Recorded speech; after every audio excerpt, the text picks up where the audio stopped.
আসসালামু আলাইকুম। Model academy শিক্ষা পরিবার আয়োজিত শিক্ষামূলক পেজের ভার্চুয়াল বাংলা ক্লাসে সবাইকে স্বাগত জানাচ্ছি এবং সেই সাথে আরও জানাচ্ছি অনেক অনেক আদর, স্নেহ ও ভালোবাসা। প্রিয় শিক্ষার্থীরা, তোমরা সবাই কেমন আছো? আশা করছি স্বাস্থ্যবিধির নিয়মগুলো মেনে সকল শিক্ষার্থীরা সবাই আল্লাহর রহমতে ভালো আছো। বাবারা, স্বাস্থ্যবিধির নিয়মগুলো অবশ্যই মেনে চলবে, কারণ শীত এসেছে, করোনাও দিন দিন বাড়ছে। তাই তোমরা সবাই সতর্ক থাকবে, সচেতন থাকবে। বাবারা, আমি তোমাদের প্রায় 40টার মতো ক্লাস নিয়েছি। সেই প্রতিটা ক্লাসে আমি তোমাদেরকে কবিতা অথবা গল্প, যেই টপিক্সটাই আমি শুরু করেছি একটা ক্লাসেই শেষ করে দিয়েছি। অর্থাৎ একটা গল্প অনুশীলনী সহ একটা ক্লাসেই শেষ করেছি এবং একটা কবিতা অনুশীলনী সহ একটা ক্লাসেই বিস্তারিত বুঝিয়ে শেষ করে দিয়েছি। বাবারা, তোমাদের কবিতা এবং গল্পগুলো সব শেষ করা হয়েছে। তাই বাবারা, আমি আশা করছি তোমাদের যে বাংলা অ্যাসাইনমেন্টগুলো দেয়া হয়েছে তোমরা সহজেই সেগুলো তৈরি করতে পারবে, কোনো সমস্যা হবে না। বাবারা, আজ আমি তোমাদের বাংলা বইয়ের সর্বশেষ গল্পটা পড়াবো। তো প্রিয় শিক্ষার্থীরা, তোমরা অবশ্যই জানো খোলা পায়ে রাশিদিন কাকে বলে, তাই না বাবারা? হ্যাঁ, তাহলে আজ আমরা তাই জানব। আমাদের বিশ্বনবী হযরত মুহাম্মদ সাল্লাল্লাহু আলাইহি ওয়াসাল্লামের মৃত্যুর পর যে 4জন খলিফা পৃথিবীতে মনোনীত হয়েছিল তাদেরকে বলা হয় খোলাফায়ে রাশিদিন। সেই 4জন খলিফার মধ্যে হযরত আবু বকর রাদিয়াল্লাহু ছিল খোলাফায়ে রাশিদিনের প্রথম খলিফা। প্রিয় শিক্ষার্থীরা, তাহলে চলো আজ আমরা সেই খলিফাকে নিয়ে লেখা তার জীবনী সম্পর্কে জানব। আমি ফেরদৌসী তারান্নুম, সহকারী শিক্ষক, দিবা শাখা, মডেল একাডেমি, মিরপুর।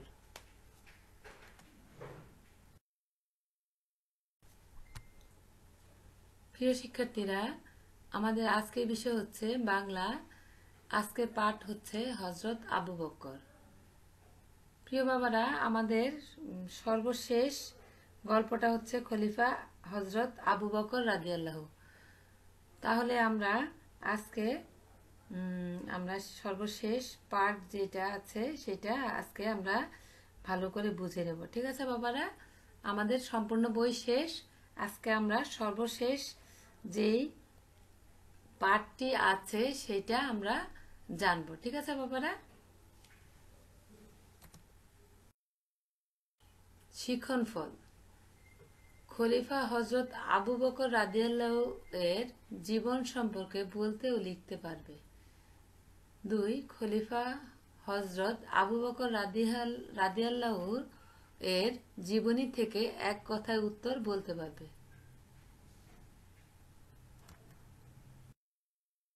প্রিয় শিক্ষার্থীরা, আমরা আজকে খলিফা হযরত আবু বকর রাদিয়াল্লাহুর সম্পর্কে জানব। তোমরা সবাই মনোযোগ দিয়ে শুনবে। আমি তোমাদের শতভাগ মনোযোগ আশা করছি। তার আগে আমরা খলিফা আবু বকর রাদিয়াল্লাহুর একটি বিশিষ্ট উক্তি জেনে নিই। তোমরা একটু মনোযোগ দিয়ে শুনো।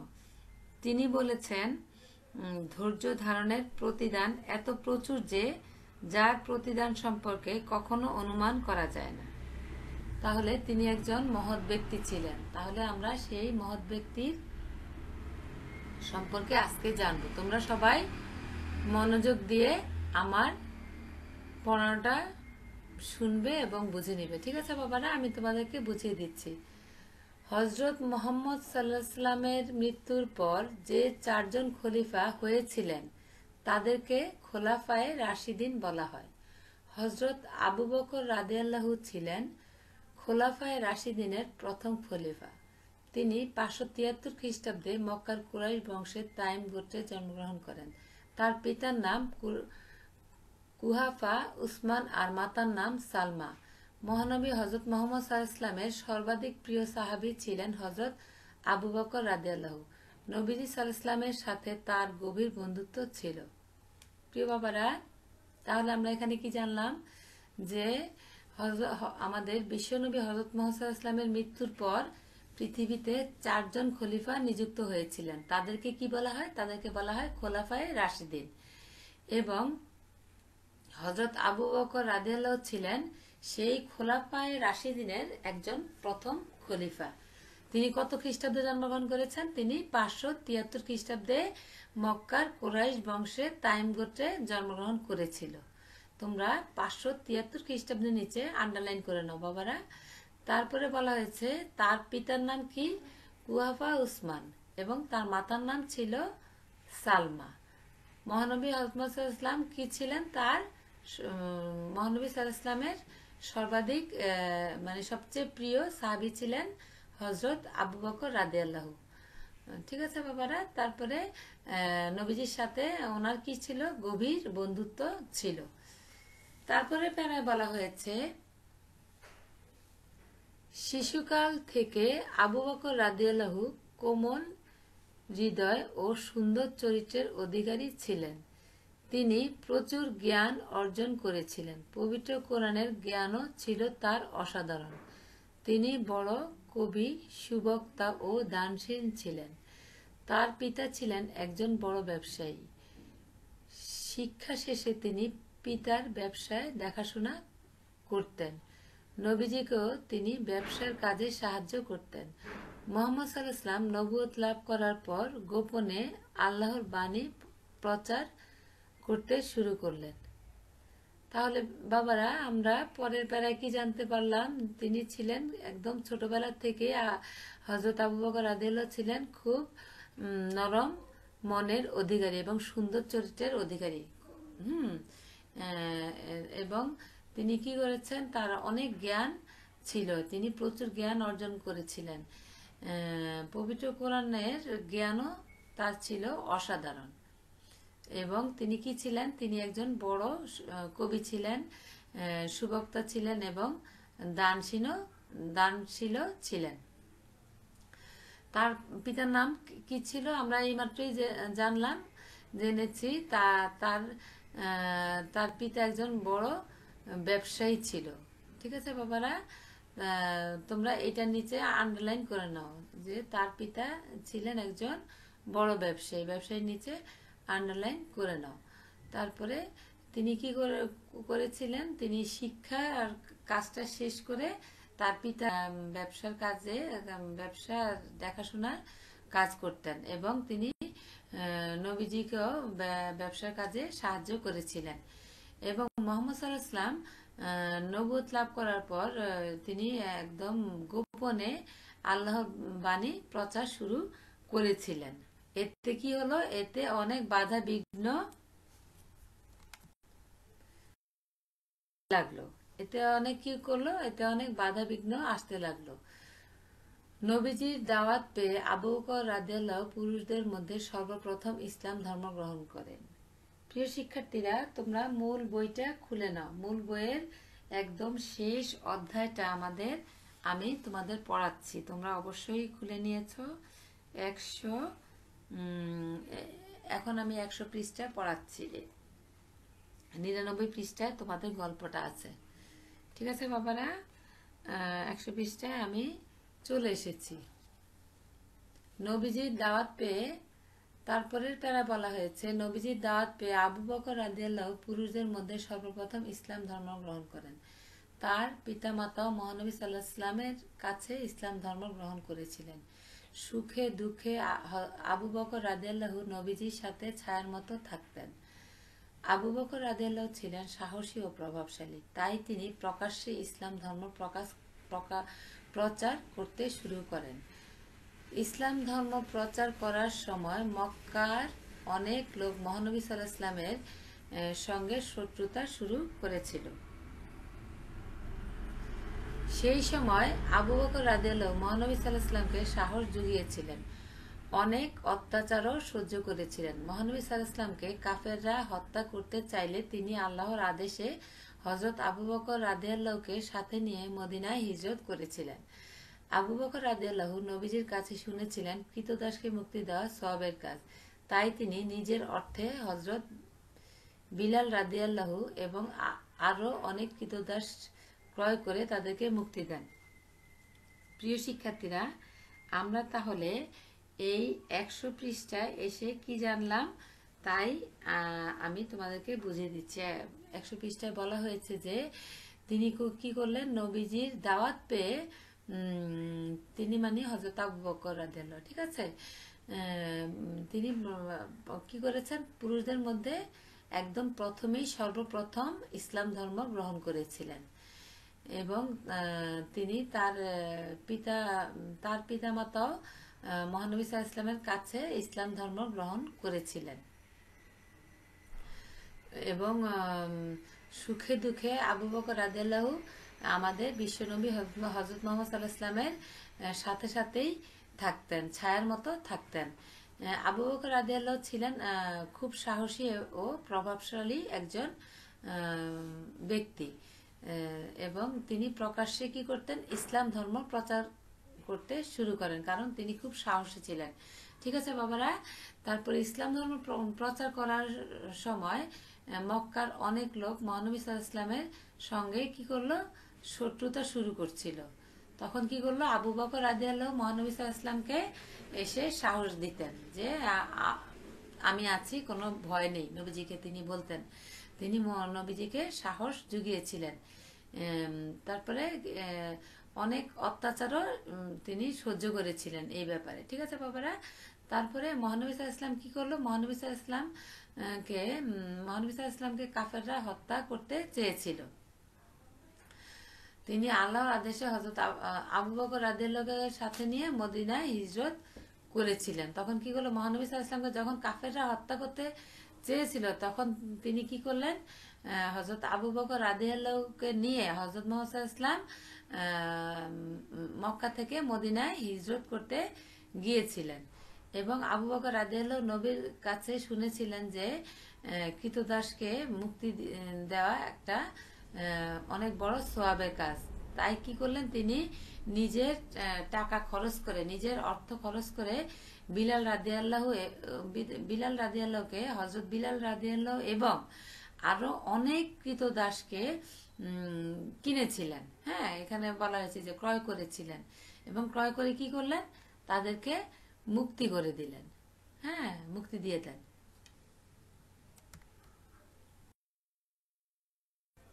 তারপরের প্যারায় বলা হয়েছে, প্রিয় শিক্ষার্থীরা, তাবুক যুদ্ধের সময় হযরত আবু বকর রাদিয়াল্লাহু তার সমস্ত সম্পদ মহানবী সাল্লাল্লাহু আলাইহি ওয়াসাল্লামকে দান করেন।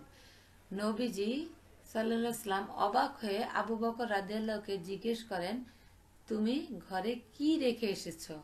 তিনি বললেন, আল্লাহ ও তার রাসূলকে রেখে এসেছি। মহানবী হযরত মুহাম্মদ সাল্লাল্লাহু আলাইহি ওয়াসাল্লামের ইন্তেকালের পর হযরত আবু বকর রাদিয়াল্লাহু সমগ্র মুসলিম জাহানের প্রথম খলিফা নির্বাচিত হন। তিনি ছিলেন গরিবের বন্ধু, নিঃস্ব, দুঃখী ও অভাবী মানুষের আপনজন। অভাবী মানুষের কি ছিলেন? আপনজন। খলিফা হয়েও তিনি তাদের কাছ থেকে দূরে সরে যাননি। মহান সেবক ছিলেন খলিফা হযরত আবু বকর রাদিয়াল্লাহু। মহানবী সাল্লাল্লাহু আলাইহি ওয়াসাল্লাম বলেছিলেন, ইসলাম প্রচারে সামর্থ্য ও ধন সম্পদ দিয়ে আমাকে সবচেয়ে বেশি সাহায্য করেছেন হযরত আবু বকর রাদিয়াল্লাহু। আবু বকর রাদিয়াল্লাহু ছিলেন দায়িত্বশীল মানুষ। কিভাবে সাধারণ মানুষের ভালো করা যায় এই ভাবনাই ছিল তার। তিনি রাজকোষের রক্ষক ছিলেন। অভাবের জন্য উপোস করলেও তিনি রাজকোষের কিছু ভোগ করেননি। তাহলে প্রিয় শিক্ষার্থীরা, আমরা পরের প্যারায় কি জানতে পারলাম, যে তিনি তাবুক যুদ্ধের সময় হযরত আবু বকর রাদিয়াল্লাহু কি করেছিলেন, তার যত সম্পদ ছিল সব সম্পদ আমাদের বিশ্বনবী হযরত মুহাম্মদ সাল্লাল্লাহু আলাইহি ওয়াসাল্লামকে দান করে দিয়েছেন। তাতে কি হয়েছে, নবীজি আমাদের সেই প্রিয় নবী হযরত মুহাম্মদ সাল্লাল্লাহু আলাইহি ওয়াসাল্লাম একদম অবাক হয়ে আবু বকর রাদিয়াল্লাহুকে কি করলেন, জিজ্ঞাসা করেছিলেন যে তুমি ঘরে কি রেখে এসেছো, যে আমাকে সব তুমি দিয়ে দিলা। হ্যাঁ, তখন তিনি উত্তরে বললেন যে আমি রেখে এসেছি আল্লাহ এবং তার রাসূলকে রেখে এসেছি। ঠিক আছে বাবারা। তারপরে প্যারায় বলা হয়েছে মহানবী হযরত ইসলামের ইন্তেকালের পর, মানে ইন্তেকাল মানে ওনার ওফাতের পর, ওনার মৃত্যুর পর হযরত আবু বকর রাদিয়াল্লাহু সমগ্র মুসলিম জাহানের খলিফা নির্বাচিত হন। আমাদের নবীজির ইন্তেকালের পর আমাদের কি হলো, হযরত আবু বকর রাদিয়াল্লাহু পুরা মুসলিম বিশ্বের প্রথম খলিফা নির্বাচিত হন এবং তিনি ছিলেন খুব দানশীল, দয়ালু এবং তিনি ছিলেন গরিবের বন্ধু। নিঃস্ব, দুঃখী এবং অভাবী মানুষদের তিনি ভীষণ আপনজন করে নিতেন এবং খুব আপনজন ছিলেন। খলিফা হয়েও তিনি তাদের কাছ থেকে দূরে সরে যাননি। মহান সেবক হিসেবে খলিফা হযরত আবু বকর রাদিয়াল্লাহু ছিলেন তাদের পাশে। মহানবী সাল্লাল্লাহু আলাইহি ওয়াসাল্লাম এই সমস্ত তার মহানুভবতা দেখে কি বলেছিলেন জানো বাবারা? তিনি বলেছিলেন যে ইসলাম প্রচারে সামর্থ্য ও ধন সম্পদ দিয়ে আমাকে সবচেয়ে বেশি সাহায্য করেছিল হযরত আবু বকর রাদিয়াল্লাহু। তারপরে প্রায় বলা হয়েছে যে আবু বকর রাদিয়াল্লাহু ছিলেন খুব দায়িত্বশীল মানুষ। তিনি ভীষণ দায়িত্বপরায়ণ ছিলেন। কিভাবে সাধারণ মানুষের ভালো করা যায় এই ভাবনাই ছিল তার। ঠিক আছে বাবারা। তিনি রাজকোষের রক্ষক ছিলেন। অভাবের জন্য উপোস করলে তিনি রাজকোষে কিছু ভোগ করেননি। ঠিক আছে বাবারা। তাহলে আমি আশা করছি যে তোমরা এই পৃষ্ঠার পড়াটা তোমরা বুঝতে পেরেছ। প্রিয় শিক্ষার্থীরা, এবার আমরা চলে এসেছি 101 পৃষ্ঠায়। তোমরা 101 পৃষ্ঠাটা চলে যাও। ঠিক আছে বাবারা। আমি তোমাদেরকে কিন্তু প্রতিটা ক্লাসেই তোমাদেরকে আমি এভাবে বুঝিয়ে দিয়েছি। আমি আশা করছি যে তোমাদের অ্যাসাইনমেন্টে কোনো সমস্যা হবে না। আমি তোমাদের একদম প্রথমেই সেই কথাটাই বলে দিয়েছি যে বাবারা, আমি তোমাদের প্রতিটা ক্লাসেই আমি তোমাদের প্রত্যেকটা গল্প, কবিতা একদম বিস্তারিত আলোচনা করেছি, বুঝিয়ে দিয়েছি। মূল বক্তব্যটা, মূল বিষয়বস্তুটা আমি বুঝিয়ে দিয়েছি। তারপরে প্যারা বলা হয়েছে হযরত আবু বকর রাদিয়াল্লাহু 634 খ্রিস্টাব্দে 23শে আগস্ট মৃত্যুবরণ করেন। প্রিয় শিক্ষার্থীরা, তোমরা হযরত আবু বকর রাদিয়াল্লাহু কত খ্রিস্টাব্দে মৃত্যুবরণ করেন আসলে তোমরা এই 634 খ্রিস্টাব্দে লিখবা। 634 খ্রিস্টাব্দের নিচে আন্ডারলাইন করো। 634 খ্রিস্টাব্দের 23শে আগস্ট। তারপরের প্যারা বলা হয়েছে মৃত্যুর পূর্বে তিনি তার মেয়ে আয়েশা রাদিয়াল্লাহুকে বলেছিলেন, মা আয়েশা, আমার কাছে রাষ্ট্রের একটি উট ও একজন দাস আছে। আমার মৃত্যুর সাথে সাথে তুমি তা পরবর্তী খলিফা হযরত ওমর রাদিয়াল্লাহুর নিকট পৌঁছে দিও। কোনো অবস্থাতেই ভুল করবে না। সত্যি মহৎ মানুষ ছিলেন হযরত আবু বকর রাদিয়াল্লাহু। প্রিয় শিক্ষার্থীরা, তাহলে আমরা এই 101 পৃষ্ঠায় এসে জানতে পারলাম যে তিনি মৃত্যুর আগে তার প্রিয় মেয়ে আয়েশা রাদিয়াল্লাহুকে কি বলেছিলেন, যে মা আয়েশা, আমার কাছে রাষ্ট্রের একটি উট ও একটি দাস আছে। আমার মৃত্যুর সঙ্গে সঙ্গে তুমি আমার পরবর্তী যে খলিফা নিযুক্ত হবে, খলিফা হযরত ওমর রাদিয়াল্লাহুর নিকট পৌঁছে দিও। কোনো অবস্থাতেই তুমি ভুল করবে না। তাহলে আমরা এই রচনাটি পড়ে, এই গল্পটি পড়ে কি জানতে পারলাম? আমরা জানতে পারলাম যে সত্যি হযরত আবু বকর রাদিয়াল্লাহু মহৎ মানুষ ছিলেন, হযরত আবু বকর রাদিয়াল্লাহু। তাই না বাবারা? তাহলে আমি আবার তোমাদের বোঝার সুবিধার্থে মূল বিষয়বস্তুটা আমি তোমাদেরকে আবার একটু বুঝিয়ে দিচ্ছি বাবারা। তোমরা মনোযোগ দিয়ে শুনো যে এই রচনার মূল বিষয়টা কি। আমি একদম সংক্ষেপে বলছি, তোমরা মনোযোগ দিয়ে শুনো। ইসলামের প্রথম খলিফা হযরত আবু বকর রাদিয়াল্লাহু ছিলেন, তাই না? তিনি কত খ্রিস্টাব্দে জন্মগ্রহণ করেছেন? তিনি 573 খ্রিস্টাব্দে মক্কার কুরাইশ বংশের তাইম গোত্রে জন্মগ্রহণ করেছিল। তার পিতার নাম ছিল কুহাফা উসমান, মাতার নাম সালমা। হযরত আবু বকর রাদিয়াল্লাহু ইসলামের প্রথম খলিফা ও রাসূলের সর্বাধিক প্রিয় সাহাবী ছিলেন। পুরুষদের মধ্যে তিনি প্রথম ইসলাম ধর্ম গ্রহণ করেন। তিনি সুখে দুঃখে সর্বদা নবীজির পাশে থাকতেন। তিনি প্রকাশ্যে ইসলাম প্রচার করেছেন, কাফেরদের বিরুদ্ধে যুদ্ধ করেছেন। হযরত মুহাম্মদ সাল্লাল্লাহু আলাইহি ওয়াসাল্লামের সাথে তিনি সর্বদা ছায়ার মতো লেগেছিলেন, তাই না বাবারা? রাসূলের আদর্শে অনুপ্রাণিত হয়ে তিনি তার সব সম্পদ ইসলামের খেদমতে বিলিয়ে দিয়েছেন। তো প্রিয় শিক্ষার্থীরা, আমি আশা করছি তোমরা এই গল্পটিতে কি আছে বুঝতে পেরেছো। আমি তোমাদের বিস্তারিত বুঝিয়ে দিয়েছি। তোমাদের আশা করছি তোমাদের কোনো সমস্যা হয়নি। ঠিক আছে বাবারা? প্রিয় শিক্ষার্থীরা, এবার আমরা চলে এসেছি অনুশীলনীতে। তোমরা অনুশীলনীতে 101 পৃষ্ঠাটা খুলে নাও। আমি তোমাদের শব্দের অর্থগুলি বলছি। আমি তোমাদেরকে লিখে দিয়েছি, হাতে লিখে দিয়েছি তোমাদের বোঝার সুবিধার্থে, যাতে কোনো সমস্যা না হয়।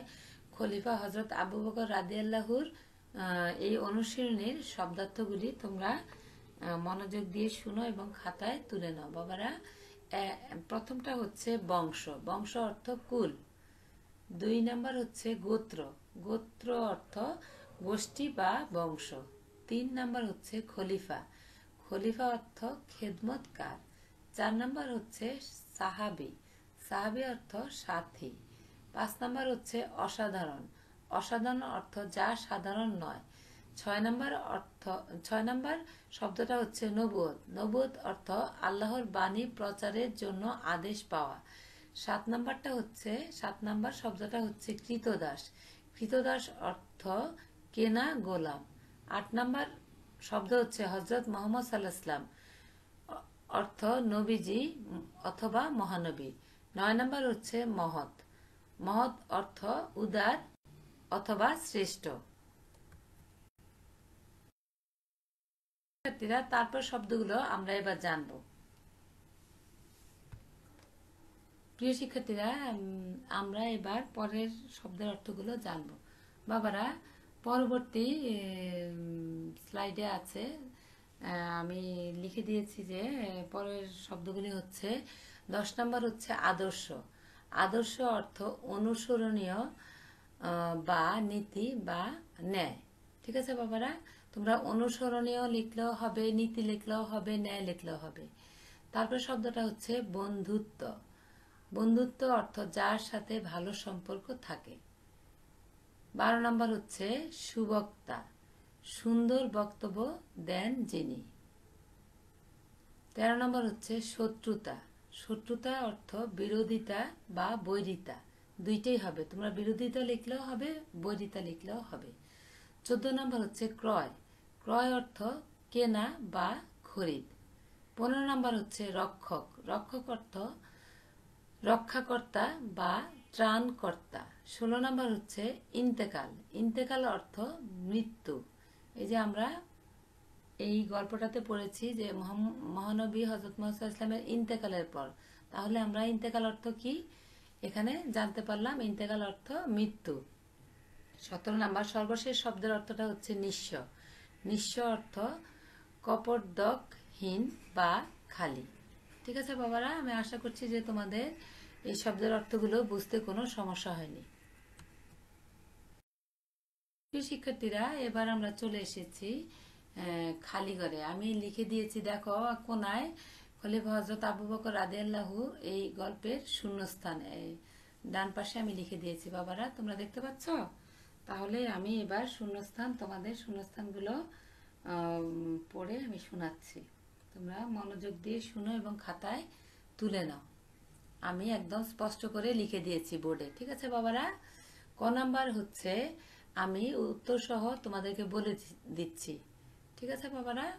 বাক্যটা 2 নাম্বার হচ্ছে তোমরা ঘরের ভিতরের শব্দগুলো খালি জায়গায় বসিয়ে বাক্য তৈরি করবে।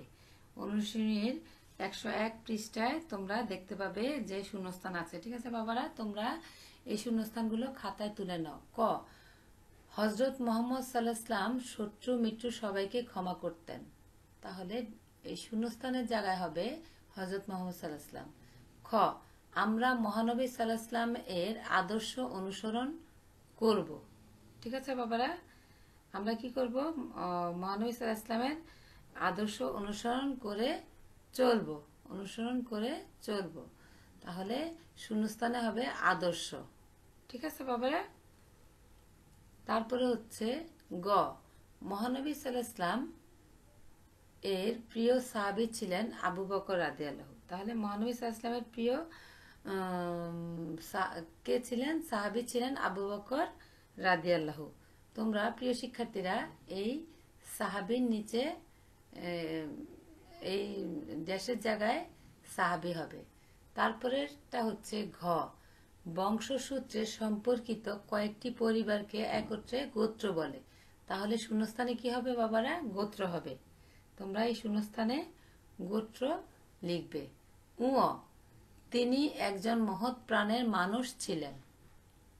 শূন্যস্থানে হবে মহৎ। ঠিক আছে বাবারা, আমি উত্তর একসাথে লিখে দিয়েছি।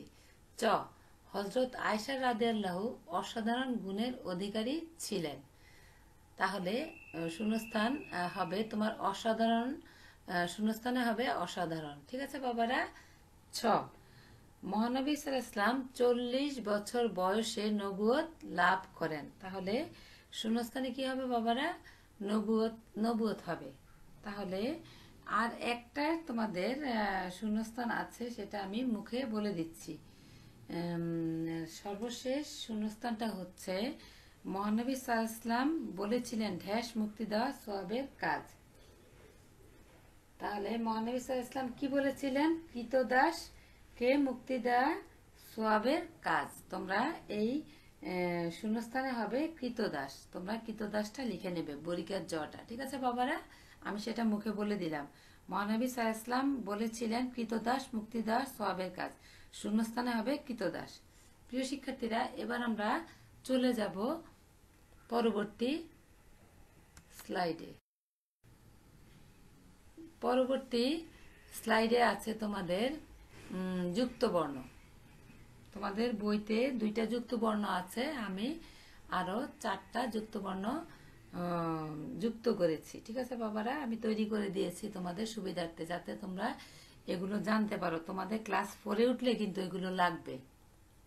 ঠিক আছে বাবারা, মনোযোগ দিয়ে শুনো যুক্ত বর্ণগুলো। 1 নাম্বার হচ্ছে সয়ত, অর্থাৎ স সংযুক্ত ত। এটাকে আমরা ভাঙবো, এই যুক্ত বর্ণটাকে ভাঙবো, স যোগ ত। এটা দিয়ে শব্দ তৈরি করলে কি হবে? প্রশস্ত মস্ত। তারপর 2 নাম্বারটা হচ্ছে ম ম প, অর্থাৎ ম সংযুক্ত প, ম যোগ প।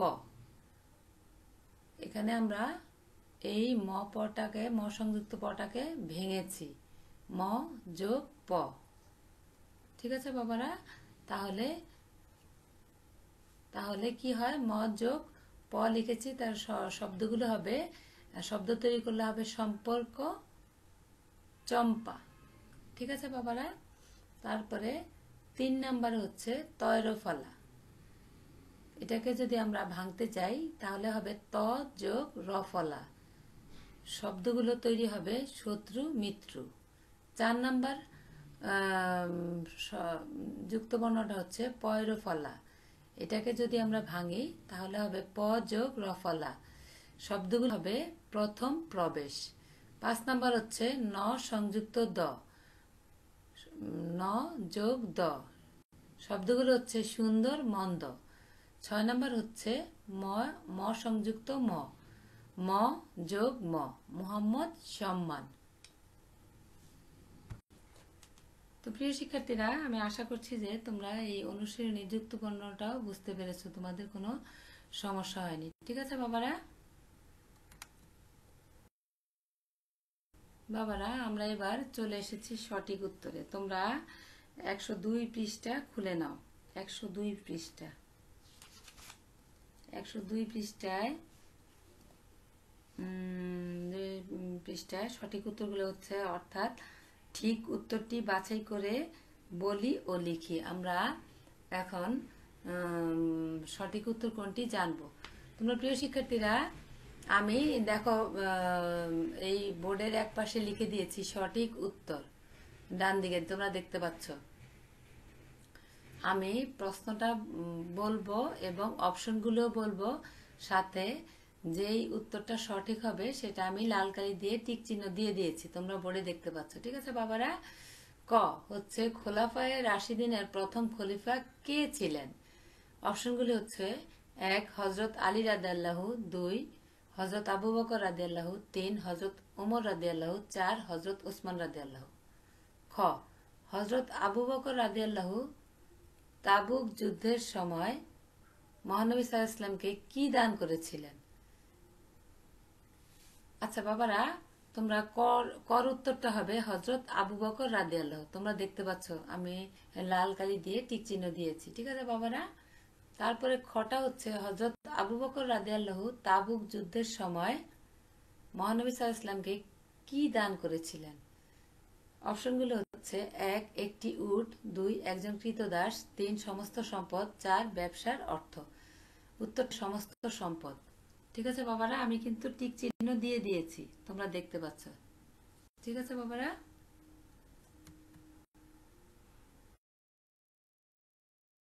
এবার আমরা চলে এসেছি সর্বশেষ সঠিক উত্তরটি আমরা এবার জানব। টিক চিহ্ন আমি দিয়ে দিয়েছি, তোমরা স্ক্রিনে দেখতে পাচ্ছ, আমি বোর্ডে লিখে টিক চিহ্ন দিয়েছি। ঠিক আছে বাবারা? গ নাম্বারটা হচ্ছে মহানবী সাল্লাল্লাহু আলাইহি ওয়াসাল্লাম কেন মদিনায় হিজরত করেছিলেন? অপশনগুলি হচ্ছে: 1 রাজকোষের সম্পদ ভোগ করতে, 2 আল্লাহর আদেশ পালন করতে, 3 ব্যবসায় দেখাশোনা করার জন্য, 4 কৃতদাসদের মুক্ত করার জন্য। তাহলে উত্তরটা হবে রাজকোষের সম্পদ ভোগ করতে। আমি দেখো বাবারা, আমি লাল কালি দিয়ে টিক চিহ্ন দিয়ে দিচ্ছি, তোমাদের বুঝতে কোনো সমস্যা হয়নি আমি আশা করছি। ঠিক আছে বাবারা? শিক্ষার্থীরা, তোমাদের যে অ্যাসাইনমেন্ট দেওয়া হয়েছে, অ্যাসাইনমেন্ট অর্থ অর্পিত কাজ।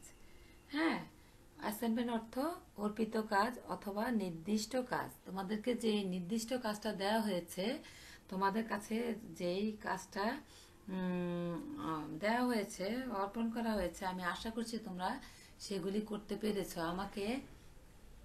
আমি তোমাদের অ্যাসাইনমেন্টের 4টা প্রশ্ন আমি বোর্ডে লিখে দিয়েছি তোমাদের বোঝার সুবিধার্থে।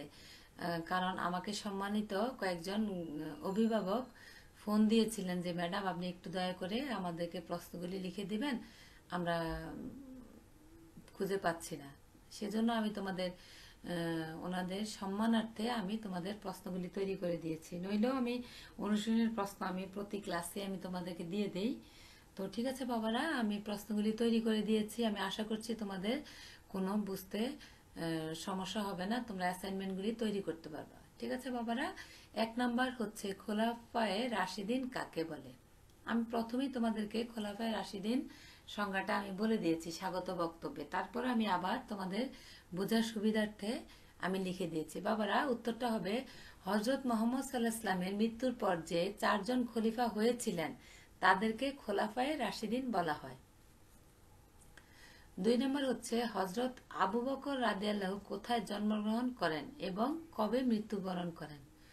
উত্তরটা হবে হযরত আবু বকর রাদিয়াল্লাহু 573 খ্রিস্টাব্দে মক্কার কুরাইশ বংশের তাইম গোত্রে জন্মগ্রহণ করেন এবং 634 খ্রিস্টাব্দের 23শে আগস্ট মৃত্যুবরণ করেন। প্রিয় শিক্ষার্থীরা, এগুলো আমি তোমাদের যখন গল্পটা পড়াচ্ছিলাম তখনই আমি তোমাদেরকে বলেছি আন্ডারলাইন করার জন্য। দেখো, তোমাদের প্রশ্ন অ্যাসাইনমেন্টে তোমাদের প্রশ্ন দেওয়া হয়েছে, তোমরা যদি মনোযোগ দিয়ে বইটা পড়ো তাহলে ভিতর থেকে তোমরা নিজেরাই উত্তর পেয়ে যাবে আমি আশা করছি। তারপরে তোমাদের বোঝার সুবিধার্থে আমি উত্তরগুলো লিখে দিয়েছি। ঠিক আছে বাবারা?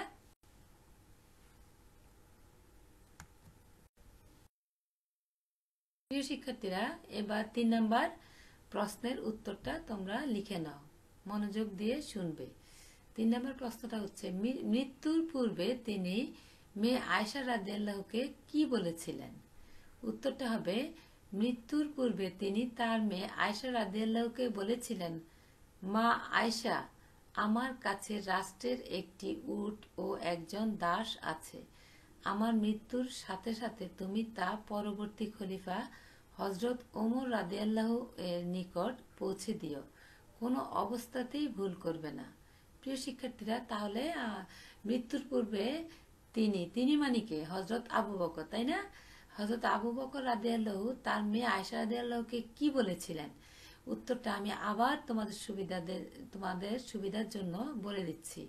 মৃত্যুর পূর্বে তিনি তার মেয়ে আয়েশা রাদিয়াল্লাহুকে বলেছিলেন, মা আয়েশা, আমার কাছে রাষ্ট্রের একটি উট ও একজন দাস আছে। আমার মৃত্যুর সাথে সাথে তুমি তা পরবর্তী খলিফা হজরত ওমর রাদিয়াল্লাহু এর নিকট পৌঁছে দিও, কোনো অবস্থাতেই ভুল করবে না। ঠিক আছে বাবারা, আমি আশা করছি তোমরা বুঝতে পেরেছো, তোমাদের কোনো বোঝার কোনো সমস্যা হয়নি।